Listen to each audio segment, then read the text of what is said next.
So we've got 7th and 8th graders, a combination of pollinator garden, working on kind of outside, taking care of, planting some plants, some trees or flowers, and then also doing a solar house. So the 8th graders are going to be creating their own kind of miniature house that's going to be able to be powered through solar power, teaching and educating about environmental opportunities within their homes, as well as outside with the planters, and trying to make sure that we understand kind of the full value of Earth Day here in our community. You're going to do the same thing here.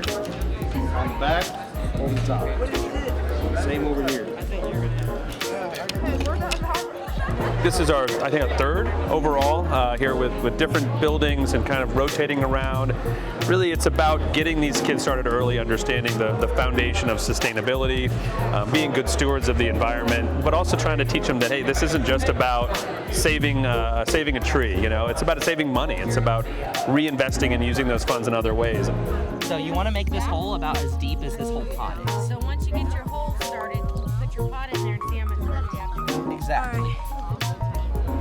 This is an opportunity for them to kind of rethink kind of how they deal with their daily lives and find ways to become more sustainable in just their own activities, their own actions, but also show them some ways that renewables can become a big part of that opportunity as well.